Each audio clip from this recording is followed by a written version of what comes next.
নমস্কার বন্ধুরা, আমি দেবাশিস ট্রি লাভার্স চ্যানেলে আপনাদেরকে স্বাগত। মনে হয় ঈশ্বর সৃষ্টির পৃথিবীতে প্রকৃতির মধ্যে যত রূপ সৌন্দর্য তা সবই ঢেলে দিয়েছে যেন গাছের পাতাতে। হ্যাঁ বন্ধুরা, আজ আমি একটি পাতাবাহার গাছ নিয়ে আপনাদের সঙ্গে আলোচনা করব।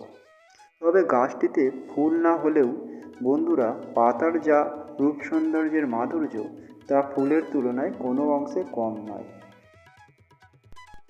গাছটির নাম হলো সিঙ্গোনিয়াম। যারা এয়ার পিউরিফাই গাছ খুঁজছেন তাদের জন্য এই সিঙ্গোনিয়াম গাছ খুবই উপযোগী। এটিকে আপনারা খুব সহজে আউটডোরে কিংবা ইনডোরে রাখতে পারেন। এই সিঙ্গোনিয়াম গাছ লতানো প্রকৃতির হলেও আপনারা চাইলে এটিকে খুব সহজে টবের মধ্যে বুশি আকৃতির করে রাখতে পারেন এবং খুব সুন্দরভাবে গাছটিকে আপনারা হ্যাঙ্গিংয়েও রাখতে পারেন। এই গাছটি খুব সহজেই ছোট পটের মধ্যে মানিয়ে নিতে সক্ষম। এর অনেক ভ্যারাইটি রয়েছে, চাইলে আপনারা আপনাদের পছন্দ মতো যে কোনো ভ্যারাইটি নিয়ে আসতে পারেন নার্সারি থেকে।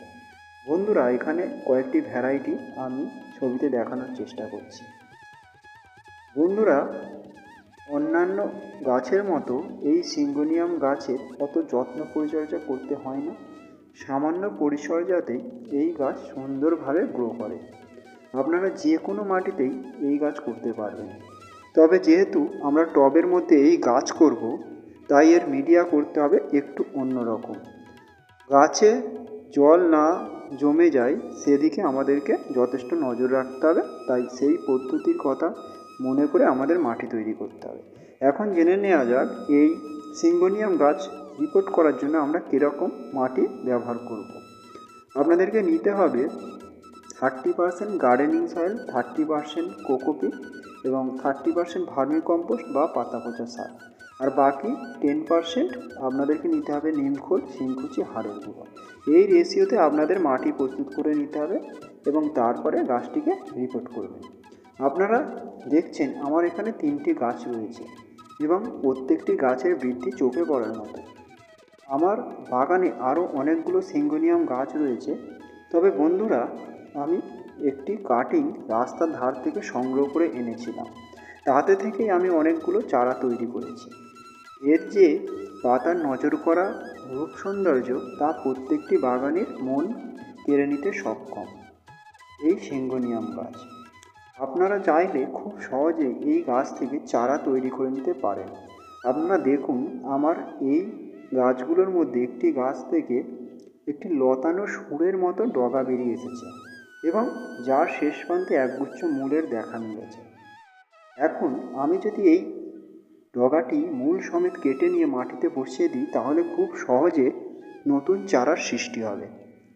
আবার আপনারা দেখতে পাচ্ছেন আর একটি টবের মাটি থেকে একটি চারা বেরিয়েছে। অর্থাৎ অনেক সময় দেখা যায় গাছের মূলের থেকেও চারা বেরিয়ে আসে টবের মাটি ভেদ করে উপরে। তাই এভাবেও এই গাছের চারা করা যায়।